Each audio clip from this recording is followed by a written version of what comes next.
이 말씀 위에 하나님의 크신 은혜가 함께 하시길 바랍니다. 하나님의 소원과 열망이 무엇이라고 생각하십니까? 하나님의 소원과 열망은 한 생명을 사랑하고 그 생명을 구하는 것입니다.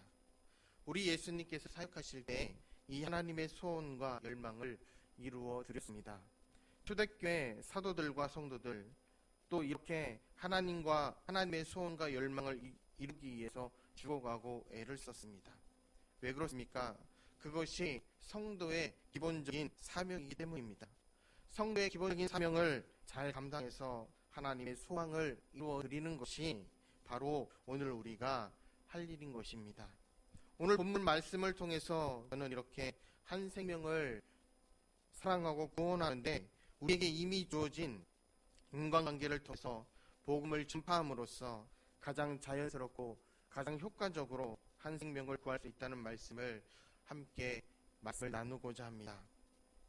몇 년 전에 베스트셀러 중에 하나로 페이스 파운이라고 하는 미래를 연구하는 학자가 쓴 클릭 미래 속으로라는 책이 있습니다. 이 책에서는 앞으로 10년 우리 인간들이 살아가는 삶의 경영에 대해서 17가지의 흐름을 예측하고 있습니다. 17가지 중에서 두 번째 흐름이 유유상종 트렌드라고 하는 것입니다. 그러니까 비슷한 사람들끼리 같이 모이는 경향이 있다는 것입니다. 가슴이 통하는 사람과 만나고 싶다는 것이고, 또 6번째 흐름이 마음의 안식처 트렌드입니다. 마음의 안식처를 찾아 갈망하는 경향을 가진 사람들이 모이는 것입니다. 지친 영혼을 위해 위로해 줄 수 있는 곳을 찾는 것이고, 21세기 이제 향후 10년이면 과학기술이 우리가 이제 또 앞으로 지금 21세기인데 또 10년이 지나면 앞으로 더 많은 기술들이 발전하게 됩니다. 엄청나게 발달하게 될 것인데 인류가 지금까지 맛보지 못했던 모든 그런 풍요를 우리 사람들은 맛보게 될 것이라고. 그러나 이 모든 것이 발전하고 풍요로운 사회 속에서 삶을 살아가는 가운데서도 우리 사람들은 역시 소외감과 외로움을 느끼게 되고 사람과의 친밀한 관계성을 필요로 하게 됩니다. 또 영적인 공허함을 채워줄 신앙을 필요로 하고 하나님을 늘 갈망하게 되는 것입니다. 미래에도 마찬가지고 과거에도 마찬가지고 어느 시대나 우리 인간들에게는 기본적인 두 가지 관계가 있습니다. 하나는 하나님하고의 수직적인 관계이고 또 하나는 하나님을 사랑하는 관계입니다. 또 하나는 다른 사람들과 갖는 수평적인 관계, 즉 인간을 사랑하는 관계입니다. 구약 성경에서 우리 예수님께서 인용을 해서 사람들에게 이런 두 가지 관계, 하나님을 사랑하고 이웃을 사랑하는 관계가 가장 중요하다고 말씀합니다. 그런데 이웃을 사랑하는 수평적인 인간관계를 통해서 복음을 전파하면 가장 자연스럽고 효과적으로 복음이 전파되고 결실이 되어서 하나님을 사랑하는 수직적인 관계가 회복되는 것입니다. 오늘 본문 말씀에 나오는 전도자 안드레와 빌립이 있습니다. 오늘 본문은 안드레와 빌립이 자기 형제 친구들을 수평적인 인간관계를 통해서 복음을 전파하고 자기 형제와 친구를 하나님께로 이끌어왔고 수직적인 관계를 회복하는 말씀입니다. 안드레는 본래 세례 요한의 제자였습니다. 그런데 세례 요한을 따라가서 세례 요한과 함께 삶을 살고 세례 요한의 교훈을 받았을 때 회개에 관한 것은 알았지만 그러나 그 가운데 구원의 확신이라든지 영생의 소망을 가질 수는 없었습니다. 그러니까 영적인 갈급함을 완전히 해결하지 못했기 때문에 그러던 중에 세례 요한이 예수님을 향해서 하나님의 어린 양을 보라 하는 그 예수님에 대한 소개와 안내를 듣고는 예수님을 따라가게 되었던 것입니다.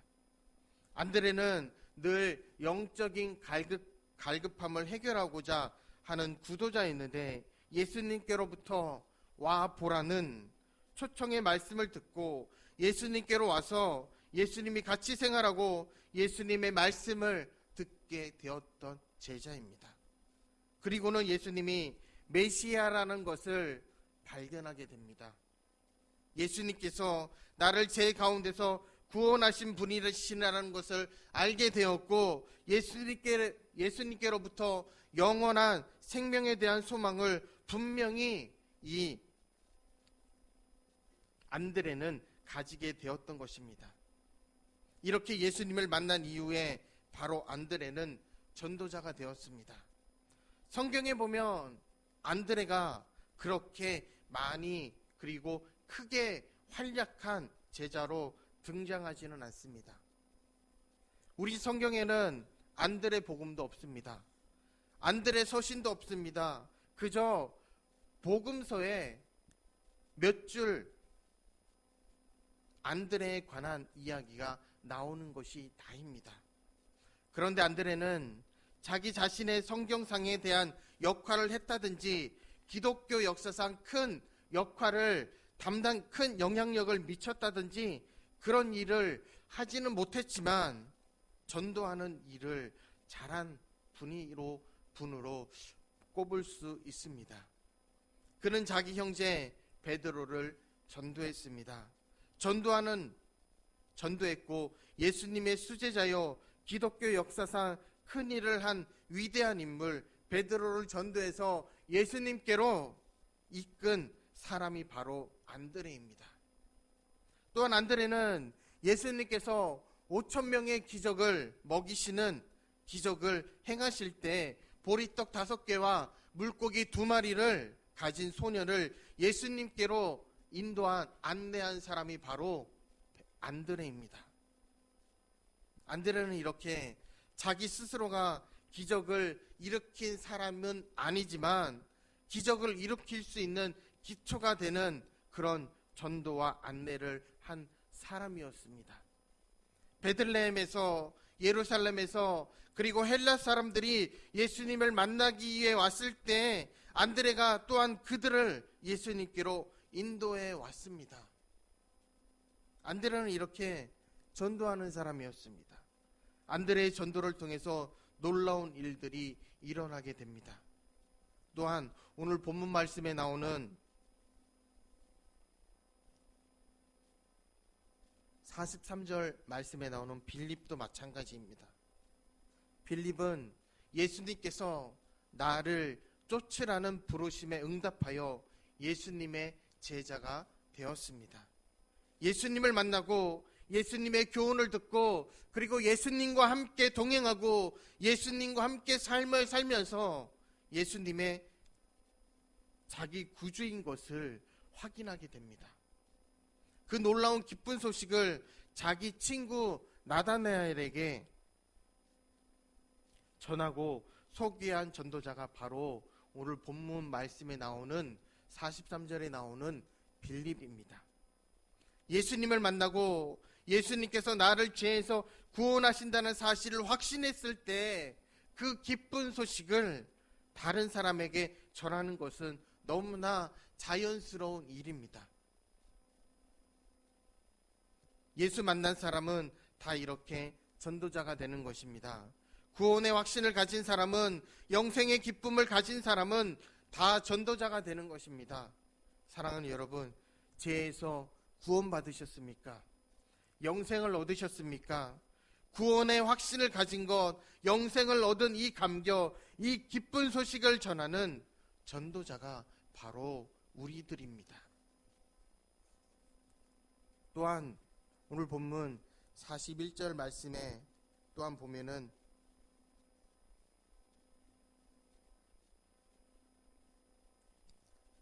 자기 형제 시몬을 찾아가 말하되 우리가 메시아를 만났다 하고 41절, 45절에 보면, 또한 45절에도 보면 빌립이 나다나엘을 찾아가 모세가 율법에 기록하였고,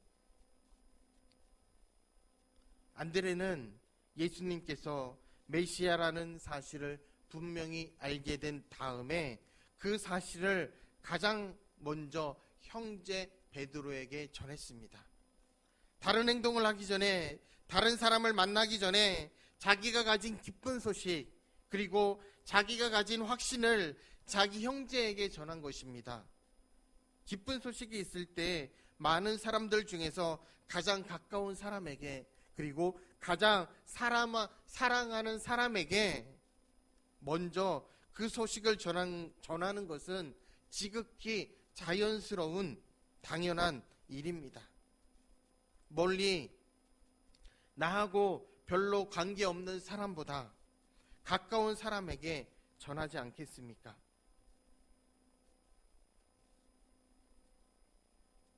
새로운 집을 마련해서 이사를 하게 되었습니다. 이사 가면 제일 먼저 오는 사람들이 누구입니까? 집에 누가 제일 먼저 찾아옵니까? 신문이나 아니면은 야쿠르트, 아니면은 우유, 아니면 세탁소, 이런 광고하는 분들이 제일 먼저 아파트에 붙여놓게 됩니다. 그 사람들이 우리 집에, 아파트에 제일 먼저 찾아왔다고 해서 그 사람들을 초청해서 그 사람들하고 먼저 집들이를 하고 파티를 하겠습니까? 제일 먼저 부모님을 초대하고, 그리고 형제, 친구들, 그들을 먼저 초대해서 같이 파티를 하고 즐거움을 나누고, 가장 가까운 사람, 가장 사랑하는 사람에게 이 기쁜 소식을 먼저 전하게 됩니다. 안드레가 그랬습니다. 예수님을 만난 이 기쁜 소식을 자기 형제 시몬 베드로에게 제일 먼저 전해주고 싶었던 것입니다. 빌립도 역시 자기 친구 나다나엘에게 이 기쁜 소식을 제일 먼저 전해주고 싶었습니다. 많은 사람들이 있지만 그 가운데서 자기의 가장 가까운 친구, 인간관계가 이미 형성되어 있는 그 친구에게 복음을 전했던 것입니다.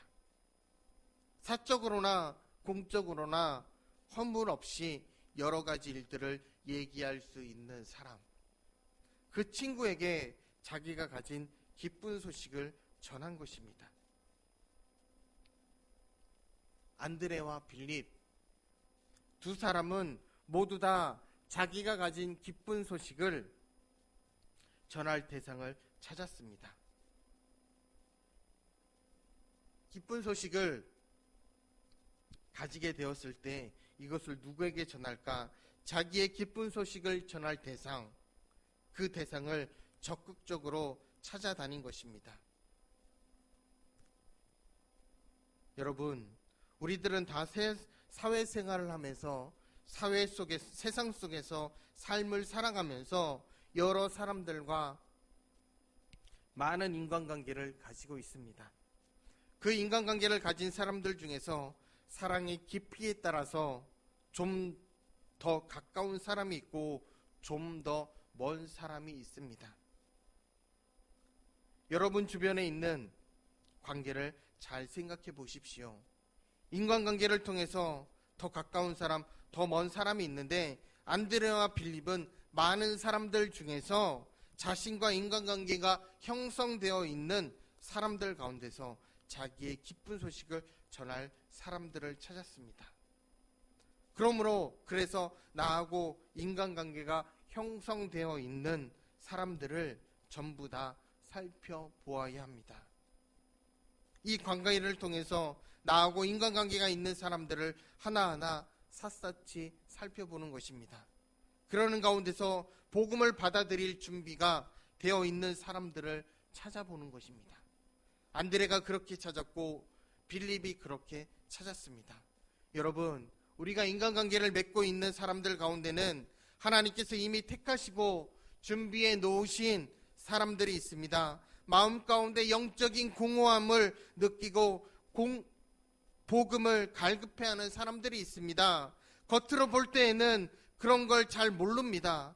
겉으로 볼 때에는 뭐가 편안한지도 모릅니다. 다 아무 문제 없는 것 같이 보이고 다 만족한 것 같이 보입니다.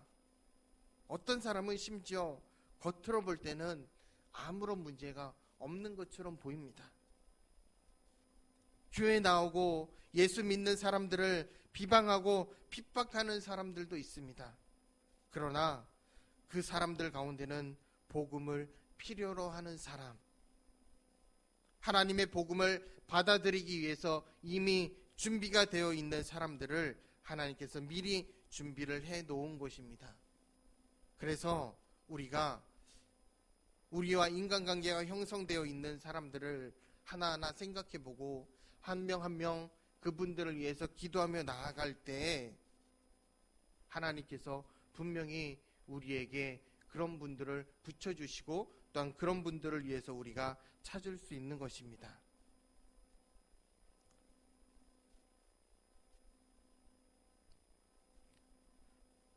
우리에게 태신자라는 것은 쉽게 말해서 전도 대상자입니다. 태신자라고 하는 것은 구원하기 위하여 내 마음에 품은 잠재적인 성도입니다. 예를 들어 어머니가 애를 임신하지 않습니까? 잉태하고는 사랑과 수고로 10달을 길러서 출산을 하는 것입니다. 그런 것 같이 우리 성도님들도 마음의 잉태를 하는 것입니다.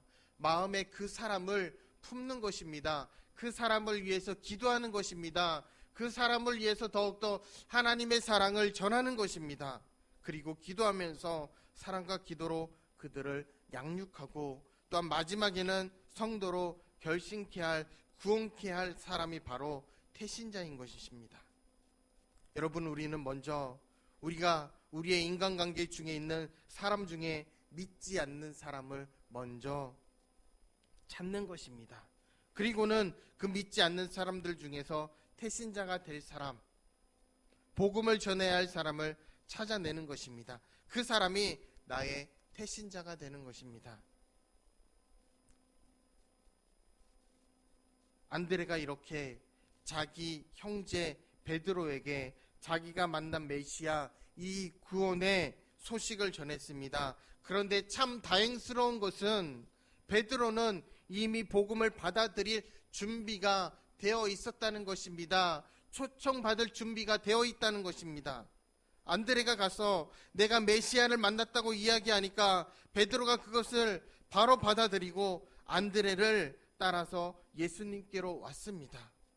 오늘 성경에 보면 안드레가 베드로를 데리고 예수님께로 왔다고 이야기하는 것을 볼 수 있는데 42절 말씀에 보면 데리고 예수께로 오니 예수께서 보시고 이르시되 내가 요한의 아들 시몬이니 장차 게바라 하리라 하시니라. 게바는 번역하면 베드로라.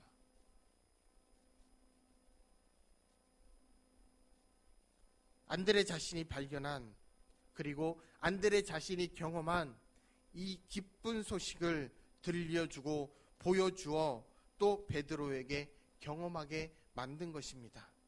그런데 빌립은 자기 친구 나다나엘에게 예수 만난 사실을 전했는데 금방 이 나다나엘은 빌립의 말을 듣지 않았습니다. 아니, 빌립의 말을 받아들이지 않았던 것 같습니다. 나다나엘은 성경을 잘 아는 사람이었기 때문입니다. 요즘식으로 말하면 나 전에 교회 다녀봤다며 교회가 이렇고 저렇고 하면서 은근히 교회를 반대하는 사람들이 있습니다. 그런데 빌립은 그런 반대 의견에 부딪혔을 때 나다나엘과 절대로 논쟁하지 않았습니다. 말로 싸우지 않았습니다. 단지 그저 부드럽게 따뜻하게 와보라고 초청했던 것입니다. 46절 말씀에 와서 보라 하니라. 예수님께서 와보라고 초청하신 것 같이 빌립도 와보라고 초청을 했습니다. 여러분, 말로 다른 사람들을 설득하고 다른 사람과 싸우는 것이 아니라 그냥 그 사람들을 위해 기도하고 그 사람을 위해 초청해 보십시오. 하나님만이 할 수 있고 이 모든 것들은 하나님만이 할 수 있고 성령께서만 할 수 있는 것입니다. 우리는 단순히 우리가 예수 믿는 예수를 전하고 와 보라고 따뜻하게 초청하는 것입니다. 그리고 그 사람이 와보게 되었을 때 예수를 만나게 되는 것이고 성령님께서 역사하셔서 그 사람이 변화하게 되고 예수를 믿게 되는 것입니다. 사랑하는 여러분, 자기 형제와 친구에게 복음을 전해서 그들을 예수님께로 그리고 하나님께로 인도해서 하나님과의 수직적인 관계, 하나님과의 사랑하는 관계를 회복하도록 만드는 것입니다. 이렇게 해서 하나님의 소원과 열망을 이루어 드린 것입니다. 여러분들의 형제와 친척 그리고 이웃 한 생명을 사랑하고 그 생명을 구원해서 하나님의 소원과 열망을 이루어 드릴 수 있는 우리 청신제일교회 모든 성도님들이 되시길 주님의 이름으로 축복합니다.